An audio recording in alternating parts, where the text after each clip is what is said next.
Welcome back. It's the IndyCar Show here on burnoutsports.com. We'll have you set up next week for the next race for the NTT IndyCar Series at Texas.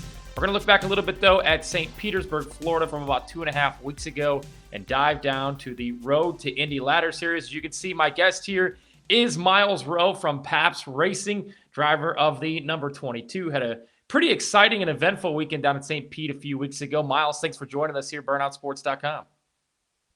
Yeah, thank you, Tony. It's a pleasure to be on. Yeah, it was a pretty good weekend at St. Pete. So, yeah, thank you for having me on to talk about it. Let's go back to race one on Saturday. You're battling for the win there towards the end. A very, very narrow part of the track. Walk us through that last lap of race one where you're going to absolutely go for the win there. Yeah, it was a pretty good race in the end because in the beginning we bent a little bit of a toe link because we hit the apex of 8. So I was right hand down the whole race, lost a position on the start because of that. So we had to come from 5th to get back up to where we were. And then so we managed to pass 4th pretty quickly. And we were cruising behind 3rd. And then finally got by halfway through the race and was just, putting in consistent laps to get to the end of the race where to meet the top 2. And, about 3 laps to go, something like that, I passed 2nd place, and then we came up to 1st place on the last lap, passed into 1, except just overshot just a little bit. So they got on my outside going into 2 and tried to pass me around the outside into 2. And we just didn't have enough room exiting 2 going into turn 3. So our wheels locked together through that little kink in there, and we both had a bad crash because of that. And yeah, luckily both of the teams, mine, Pabst Racing, and my competitors' team, were able to get our cars back together, which was great for the next race, and we both finished, I believe, in the top 5, which was good. But yeah, that was just an unfortunate racing incident for the both of us.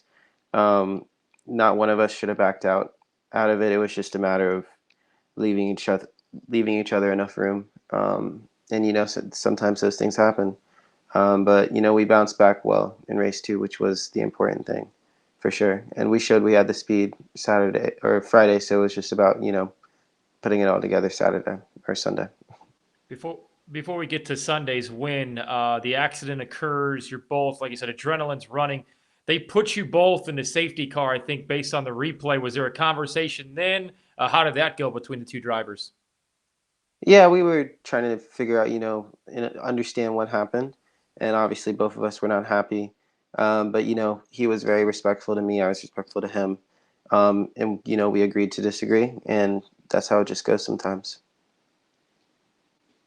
Hit the reset button. The car repairs. The crew repairs the car. Reset button on Sunday. Come back to score the win. Walk us through race number 2 and getting that first victory here in 2022. Yeah, race 2 was pretty, it was something we needed, especially after Friday, because, we could have easily won the race Friday. And so it was just, about keeping head down and focus forward. And that's what we did. We started in 6th because we had really bad gaps in qualifying. So we had a terrible second fast lap. And so we had to start 6th place. And we managed to make it up from 6th to P3 at the end of lap 1, which really put us, in the right position to actually challenge for the race win. And I believe that was a very, large factor in getting that win. And I knew that that was what was going to need to happen because the amount of time that it takes to pass another car at this track. And, we did that, accomplished that pretty simply. Passed for second on the first restart, passed first for first place on the second restart, and just, kept my head down and finished it out. What about St. Petersburg suits your driving style so well? Obviously, you said you pounced on the opening lap there to get up to 3rd. It's a fun track. Seems like it's a fast track. Does it suit your style well? And that obviously came with the results that we saw all over the opening weekend. Yeah, I'd say St. Petersburg is a track that, meets my style pretty well. I think a large part of my style contributes to, hard peak pressure in my brake application. And St. Petersburg's definitely a track that would aid that, would benefit that trait. So yeah, I think it really does suit me well, and I have no problem with racing around like walls or anything like that. And I think I do perform better, running not better, but I do perform very well, on a street course. There's nothing about a street course that intimidates me. If anything, just like the rain, it makes me feel better because everyone has had not as much experience or more experience or whatever it is for that track configuration or the environment that it's going to be at. Everyone's starting from the same, foot, from the same place, and it's just about using all the power you can, your intuition, what you feel in the car from that very first practice session to just get the maximum out of it. And I think street courses are just like racing in the rain. You get everyone gets the same type of start, and it's just about how well you can feel the car and how fast you can progress to get to be one of the fastest. And I think that aided me very well. I thought at St. Pete, especially on race day on Sunday, the atmosphere was great throughout the paddock and the stands. I'm sure you could feel that, and the atmosphere was great. What was it like being able to run the same day as IndyCar and kind of capture the audience that IndyCar brought in with a great win and a great race there in race number 2 on Sunday? Yeah, the fans, they were great. It was really awesome to see, especially, being in the city. And obviously the first race of the IndyCar season, it's always a great turnout there. So it was just amazing to see, everyone like fill up the grandstands, and, be at like the concession stands with the food and everything on, our race day, which is, really cool. And yeah, they were just really supportive. All of them, some would say hi and everything like that. And, some would just wave and things. So they're all really nice and super friendly, and yeah, it was just great to see the ambiance that's normally there at the season start for IndyCar, and be the pre-race to their season. It was really fun, yeah, and the fans without the fans it would be a totally different sort of experience, but the fans really make it a place that you want to go to and have a good time. Walk me through that moment. You get the victory. There's been a lot going on to lead up to this point to get you into a car, and we'll get into that in a minute. But that moment where you cross the finish line, checkered flag, pull in to celebrate with your Pabst Racing team, Myles. What was that like? Just knowing that the weekend had kind of been up and down, but to cap it off with a victory. Just walk me through that moment when you pulled in to celebrate with your crew. Yeah, it was really cool. First time racing with the team and to come home with the win. And the first weekend is phenomenal, especially after my teammate won the first race. So it was a clean sweep for us, which was great.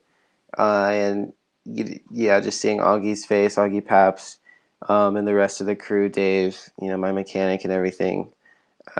They just looked really happy, and it was awesome to see, it all come together from just the lows of Friday after the final lap of race one to being on grid with the car fixed up.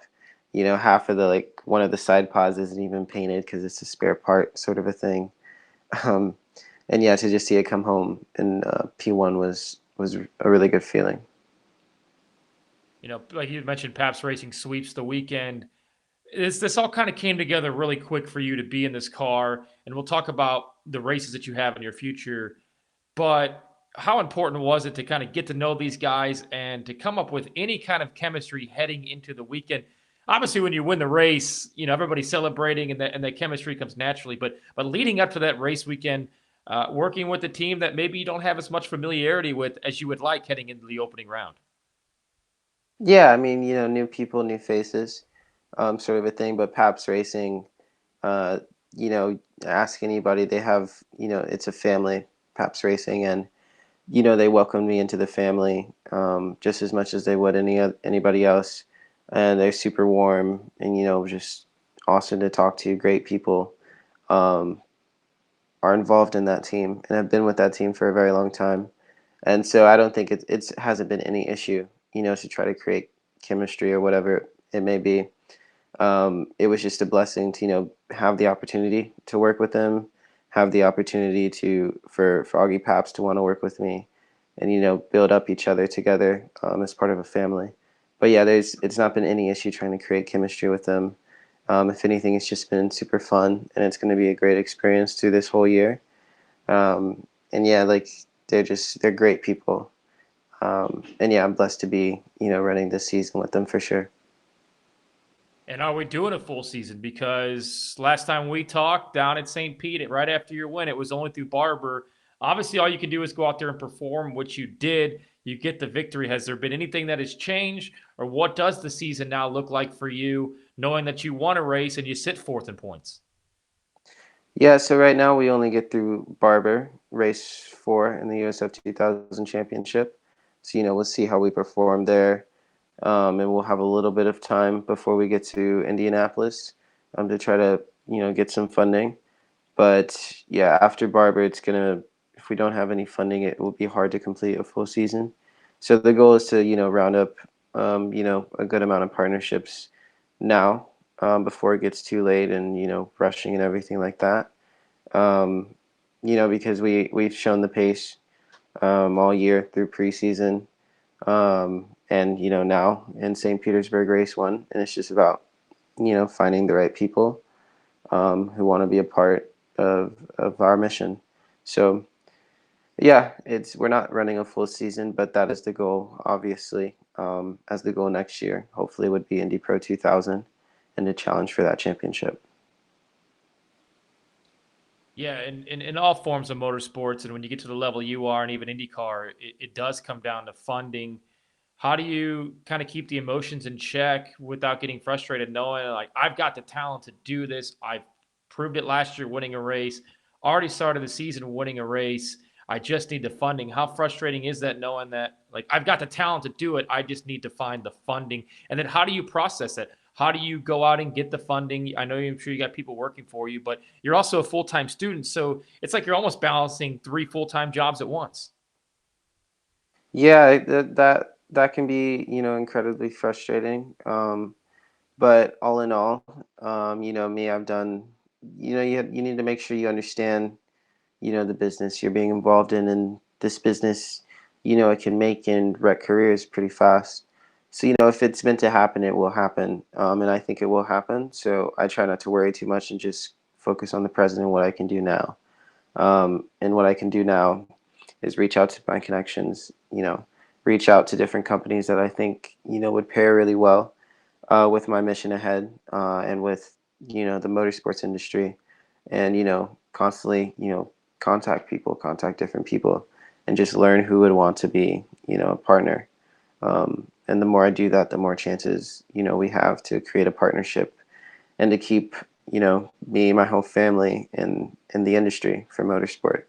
But yeah, it just takes perseverance, and you just need to be sane with the fact that some things out of your control. And when you are a racing driver with talent, um, but no funding, you have to accept that uh, sometimes your career might be out of your control. But as long as you work as hard as you can to try to you know keep it afloat, and keep it progressing, and build it up, then whatever happens to it, you should just be okay with.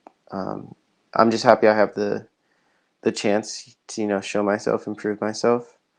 And if at the end of the day, if we can't get partnerships, then I did what I can. But if we can, then that's great. And there's a lot more things to accomplish then. It's just about doing the due diligence, which is what I'm doing now. Um, yeah, that's it. Myles Rowe with us, driver of the Pabst Racing number 22, started out the season with a victory down at St. Petersburg. Burnoutsports.com, the IndyCar Show. Myles, I mean, I know this might be a tough question, but you were kind of on the trail with Force Indy to move you up progressively, maybe even into IndyCar, which I think you'll get to one day.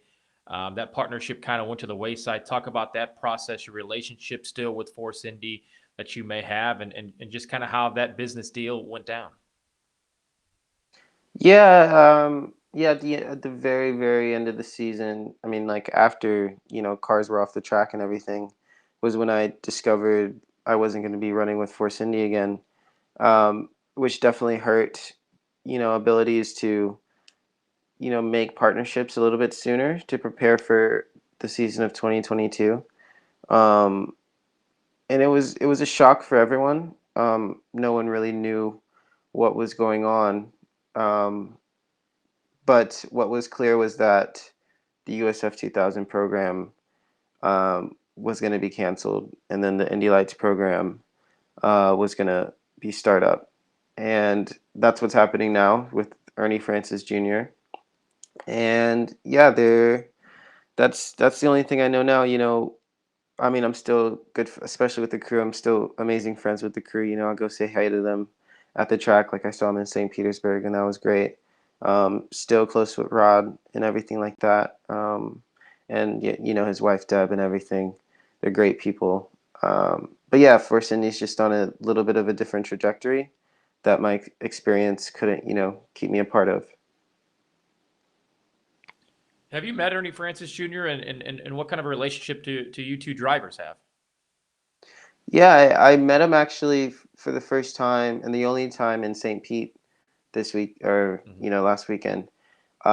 He was seemed to be a cool guy. We didn't talk much. It was maybe for like a minute or something, and I just asked him about the car, and stuff like that. It was interesting how he said, because a lot of people say he doesn't have a lot of open wheel experience, even though he does have a lot of a good bit of FR, running. He was saying how the car felt light to drive, which is funny because for us open wheel drivers, when we move up the ranks, the cars just get heavier. So, you have to adjust to everything's bigger and more powerful.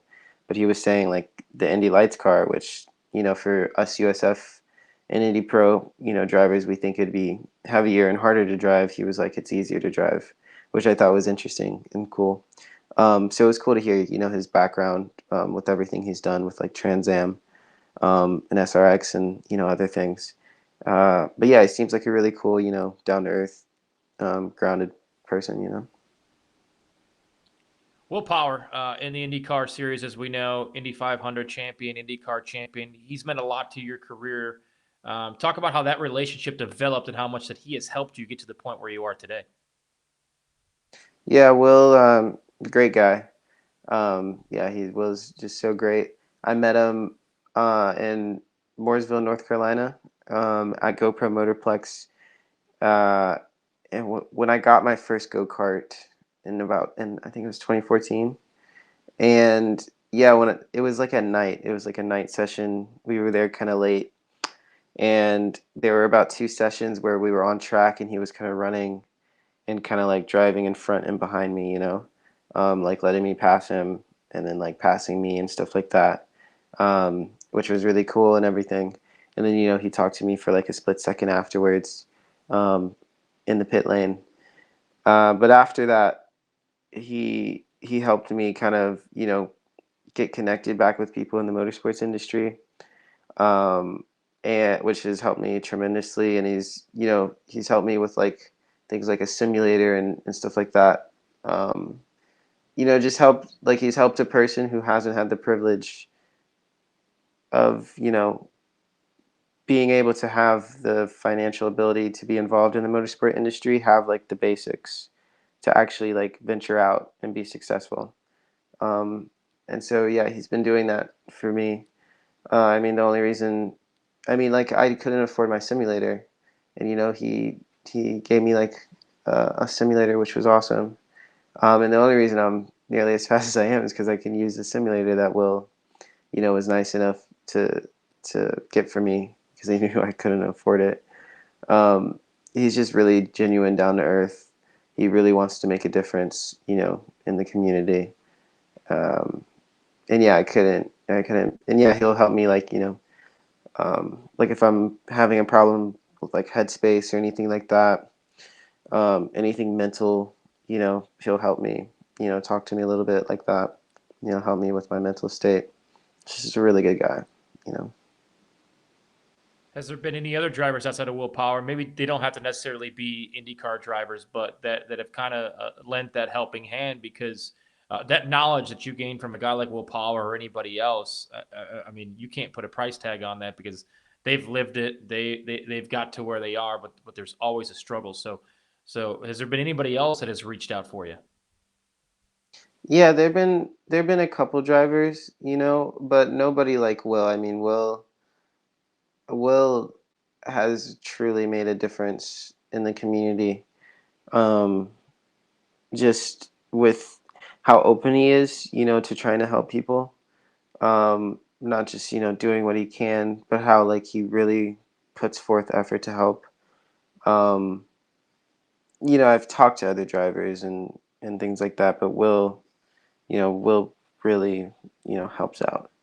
Um, yeah, Will's just a different kind of human being. We need more human beings like Will, for sure. Yeah.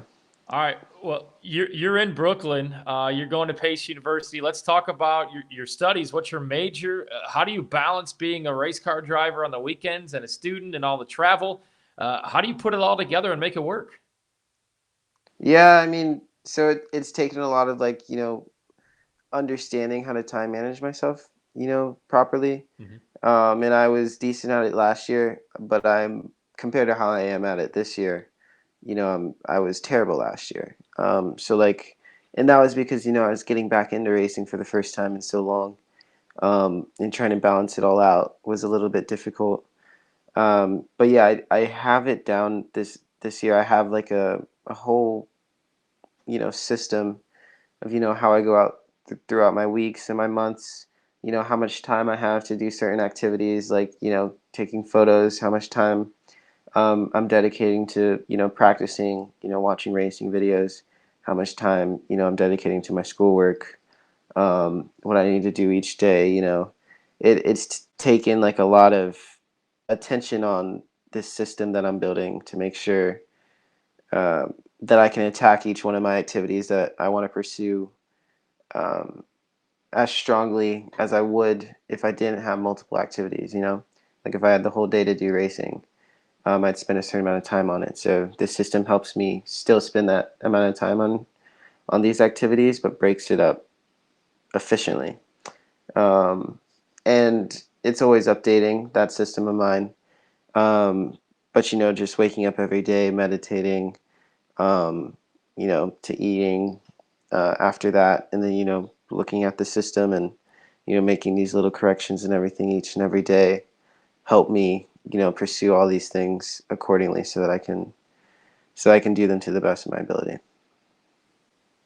You mentioned photography. We can get you a vest. You can go around IMS in the month of May taking photos for burnoutsports.com if you'd like. I think we can make that happen. We'll have Jared get on. I think he's got a camera. I'm sure you've got plenty as well. But we'll get you out there, take some photos. Hell yeah, yeah, I'd love to do that. Yeah, like I would love to get out there and take some pictures of cars and everything like that.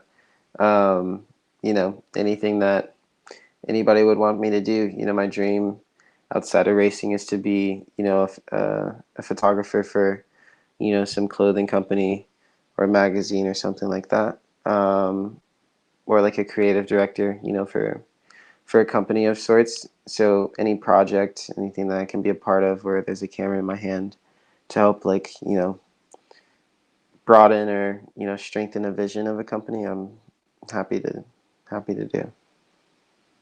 Well, we're going to have to make that happen in May. I mean, it might not be as picturesque as Manhattan or Brooklyn or downtown New York, but we can certainly get you out there taking some photos of some cars out of the month of May. Hey, I appreciate you joining us. I know you got a busy schedule, as you mentioned.